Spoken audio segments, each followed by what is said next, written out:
Hello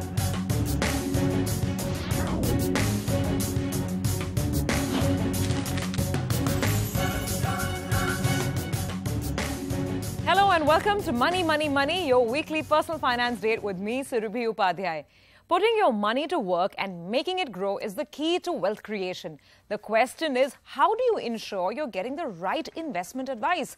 There are plenty of options out there. Your bank relationship manager wielding so-called free advice, to independent financial advisors, to the recently launched concept of robo-advisory. Well, we will explore some of these options in this week's show so you can make an informed choice. My guests on the show today are Abhishek Mathur, Head of Financial Advisory at ICICI Securities, and financial planning expert Harshvardhan Rungta. Gentlemen, always great to have you, and thank you so much for joining in on Money, Money, Money. Let me start with broad thoughts, Abhishek. It's a confusing world out there for investors. We all know investing is a good thing to do. We all know the power of equity and the power of compounding. The question is whom to trust. So how do you navigate that for your clients? Right.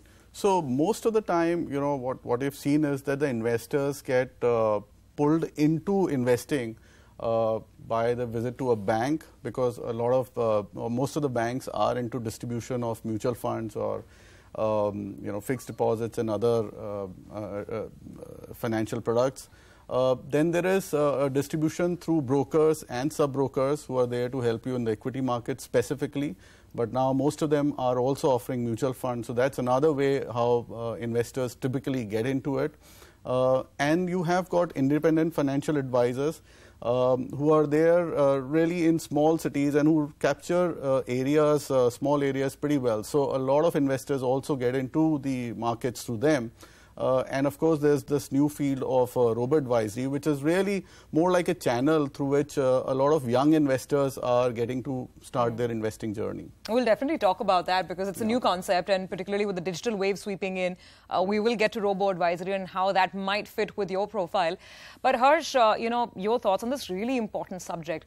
Ultimately, you'll know how good your advisor is once you see your portfolio returns, but you don't want to make that, you know, waiting period 1 year and look at the pain and then realize whether the advice was good or not. What's a better way of approaching this? So, well, Surabhi, when you look at a process of investing, you know, it is very important, you know, that you understand exactly what you want to do.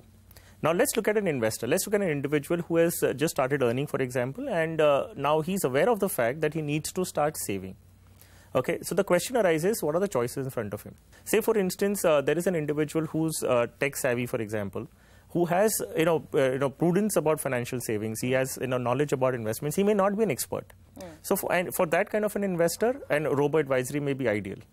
At the same time, there's another set of investors who may not be tech savvy, or even if they're tech savvy, they want somebody to interact with before they come to a final decision. So in those cases, there are independent financial advisors available. Absolutely, but I think it's also important to now start asking the fundamental questions as to the cost involved in terms of getting that advice. Who is footing the cost? Is it absolutely free advice? In which case, is it some sort of a commission model? Is it a distribution model? Or are you as an investor willing to pay for that advice? And right now, these models are really sort of confusing and they're overlapping to a large extent, aren't they, Abhishek? Yeah. So I'll tell you how typically investors, because we deal with a lot of young investors who open account with ICICI Direct. And we interact with them to find out how they start their journey. So typically, one of the big factors that play into their getting inculcated into the advice or buying a financial product are their parents and friends. So first is that. The second is when they get approached by a financial planner or brokers, etc., like us. Now, in the entire thing, you see, there is an effort that goes in to help the customer know about the product, and therefore, a salary needs to be paid of the person who's actually going and talking to the customer. So traditionally, that has been footed by the commission that the advisors have got, and I think from the product manufacturer. And I think that the customers have been quite happy with that. Of late, of course, there's been a trend where the regulators and some customers would want that the advice and the product should be separated, and therefore there's this new field of investment advisory, which is fee-based investment advisory, which is coming up.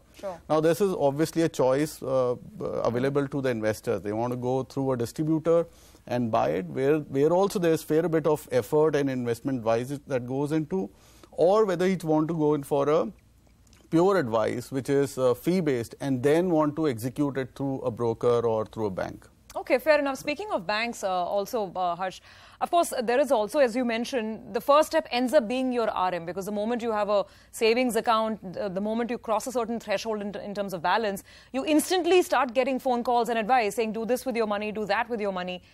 Is that a prudent way to go, you think? The moment a threshold has been breached, and there is an RM who gets activated because there is money lying in, and there is an advice which is proposed to be given on that count. Now, if you are an investor, what you need to understand is, if I'm getting free advice, there is certainly something amiss, because you must understand there is nothing free. Exactly. And then the second part comes in. If the product I've been advised, and then that individual or that company is earning some commissions on it, is the right product being advised to me? There could be a possibility that a product which is high on commission is being recommended, though it might not be suitable to me. Sure. And there is another product which is suitable for me, but which gives you less commission, so that's why it's not been recommended. So that basic distinction you will have to make for yourself. So let's also clarify what the regulatory framework says on all this, just so that we as investors and viewers are aware of what is exactly going on out there. And one must sort of put on the table here that a lot of it is still within the realm of discussion. I think there are several draft papers that are out. Speaking about banks and RMs, I think the RBI has put out a certain sort of consultation paper that talks about perhaps segregating the advisory side of the business. Absolutely. So RBI is conscious about these kind of situations. So there is a consultation paper that we are aware of has been circulated, wherein there is supposed to be no incentive given to an RM on his sales figures. So the quantum of business that he gets through mutual funds or insurance, he's been remunerated directly. So it's basically commission or an incentive given for sales.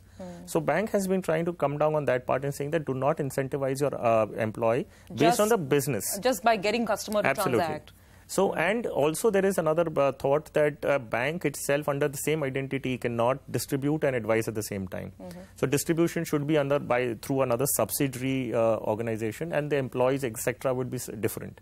There has to be training going on. There has to be some continuity benefits, because you do not really, what happens with investors now is that they've been advised by a particular RM. Sure. By the time he realizes something has gone wrong with him and he calls him back, he says, I've already quit and I'm in another bank now. Absolutely. So there is no sort of accountability. Absolutely. That's as far as bank RMs are concerned. But Abhishek, also do clarify for us where things stand with respect to the distribution model as opposed to the RIA or the independent advisor. So in 2013, SEBI came out with this paper where they kind of created a separate entity called the registered investment advisor, who could do financial planning, who could advise based on fee. So they would only be allowed to charge a fee from the clients, and they cannot really gain from the commissions that come from the products. So that is a separate entity which a lot of RIAs have actually registered themselves. We ourselves are registered RIA. And therefore, that has to be kept completely separately from the mutual fund advisor and from the distribution business. Also, any person who's actually going and buying the advice, he has the flexibility to actually get it fulfilled from any broker or distributor. Okay. So, very important, make sure at least you ask those questions. Which is the model you're opting for? Are you opting to simply get advice from a distributor? Are you willing to pay for advice and therefore going in for an RIA? These are questions that you need to keep in mind. We're going to take our first break on the show on that note, but coming up on the other side, the all-important and all-new concept of robo-advisory. Can a robot really advise you on how to make money? We'll discuss that on the other side.